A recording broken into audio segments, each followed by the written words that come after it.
Well, we usually always play, always, we've been back together about 4 years now. We always play in the Northwest, our hometown area, Portland and Seattle. We decided to branch out and play in New Jersey, New York, and Los Angeles because mostly we get a lot of email.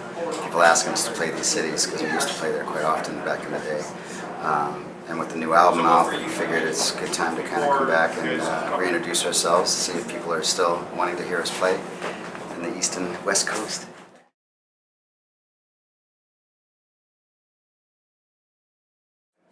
Now we're more focused as a group. I think when you're younger, you're vying for your own space in the band, whether it's writing or on stage.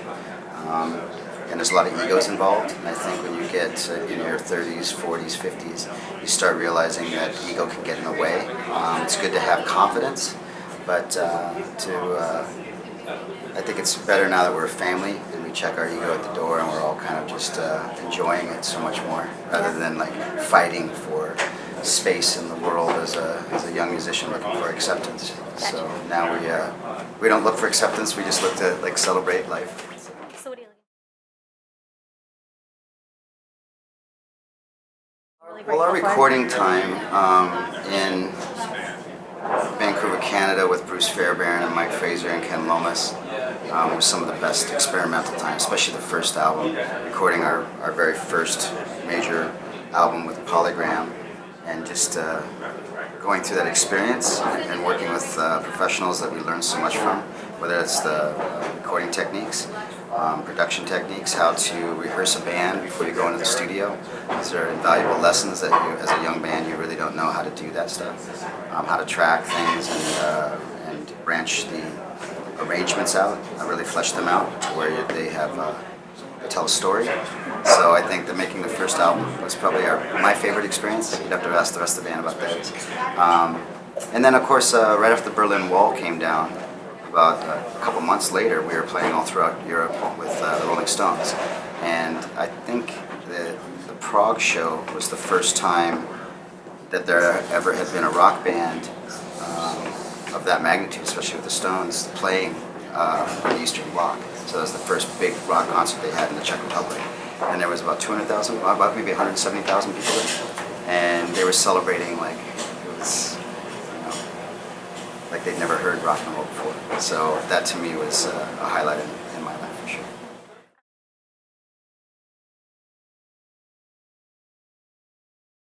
I think it was around '93 I started taking acting classes, and I really enjoyed the process of learning more about empathy, standing in other people's shoes, seeing that villains in movies aren't really evil, they just they think they're doing good for themselves, and it may just cause a lot of pain in their wake.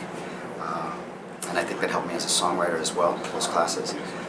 So I started doing theater plays, and then I started writing scripts, and we produced a film. And then after that, I bought a nightclub with some other partners in Portland and started becoming a club owner, booking bands instead of being the band on stage. And I enjoyed that for a few years.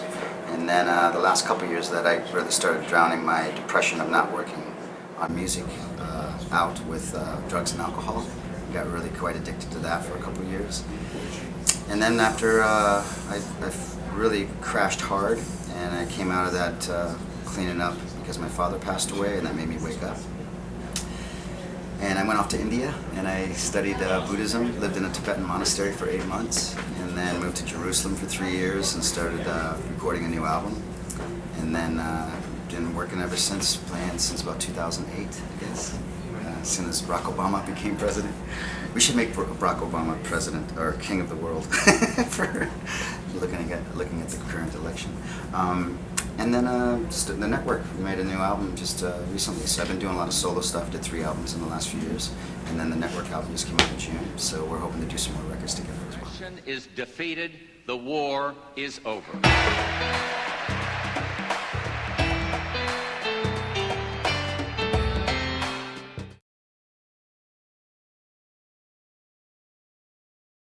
Well, I think the thing that interests me the most is, can we as a human race survive our darker side? You have people like the Dalai Lama and Gandhi and John Lennon, Joan of Arc, who fought for women's rights early on. People that fought for the better side of ourselves, for equal rights, for trying to find a way for us to use communication instead of violence to solve our conflicts. And that's always intrigued me ever since I was a kid growing up in South Dakota, just seeing what happened to the Native Americans in that area. My mother was a counselor on one of the reservations there. So that's always interested me. And then I look at politics as a means to kind of guide, whatever country you're in, or humanity in general. We can either sell weapons to other countries because it makes us a lot of money, or we can spend that money, or have them spend that money on their own country, developing infrastructure, whether it's schools or hospitals, education, getting rid of ignorance in the world, realizing that Islam and Judaism and Christianity all stem from the same source. There's no reason that we're killing each other over this stuff. There should be no reason to kill each other over this stuff. Resources, whether it's oil, gold, ores, different ores that we make our phone out of and stuff like this. These are all things that can be fought over, or you can make deals with countries, as opposed to overthrowing countries and trying to get a better deal, and implanting people that will work with us more, with our corporations. So it's politics, religion, society, how we treat each other in these different aspects and different channels, all can kind of funnel into treating each other with respect, treating each other with some kind of empathy I was talking about earlier, and communicating rather than building walls and saying, hey, like Donald Trump was talking about building a wall, and proudly talking of it. I like his hubris. I like his reality TV swagger, so to speak. It's kind of what America represents in the world, that old, rebel rouser type vibe. I get it. I get why people dig him. But I also think it's the wrong direction. I think that was 150 years ago in the Old West. We don't really need to go that direction. That's why I was such a big supporter of Bernie Sanders. People made this word socialism evil. But if you really look at society or being social with somebody, it's a good word. Communism, commune, to commune with our neighbors. These are good words that have been turned into a negative thing just for capitalism to flourish. And so I have great hope for humanity. I think we can get there, but not if we keep electing the wrong people. So.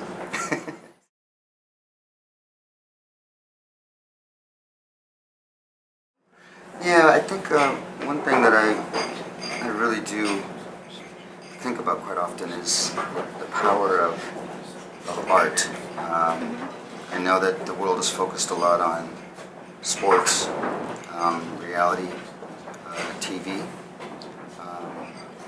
We get fascinated and all wrapped up in what the Kardashians are wearing, whether Justin Bieber smoked a joint and drove too fast in his $1 million car. These are things that are distractions, I think. I think it's entertaining, for sure, and it's fun to be entertained, I get it. But it would really be great for the human race to be raised as children, to learn about our commonalities, as opposed to saying we're the greatest country in the world. There was a great video clip I saw a few days ago where they tested all these people that were very proud of their country. I'm a proud Englishman. We're the greatest country in the world. I'm a proud Frenchman. Who don't you like? Well, I don't like the Germans, the Frenchman says. And the Germans say, well, the Germans are the best. And they go through this whole thing. And then they say, well, let's do a DNA test. And they do a DNA test. And they find out that they're all just a small percentage of what they think they are from their country. And some of them are laughing their asses off, and some of them are in tears. And they're all grateful. They're all grateful to learn that they no longer have to say we're better than they or them over there. And I think that art, and music, and dance, and theater, film, literature, all these things can help steer humanity in a really great direction, as opposed to turning into some cheap form of just making money.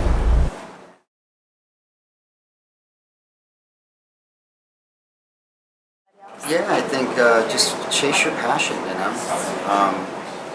whatever it is that you chase your dreams, because what happens a lot is we carry around a lot of guilt, regret, shame, for choices we make in life, and that can foster into anger, hatred, and eventually violence, or the acceptance of violence, or the support of it. That's the biggest thing I think I can, is find whatever it is that gives you joy, chase that, and live in that zone. And chances are the world will just kind of balance itself out if every individual lives by that code, so to speak.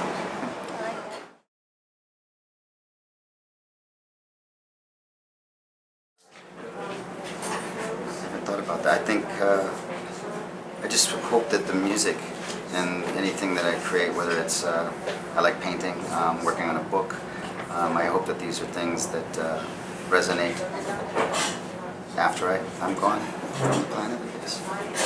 I hope that my son looks back and goes, my dad did some cool stuff. That would make me really happy. Yeah, I guess that's it.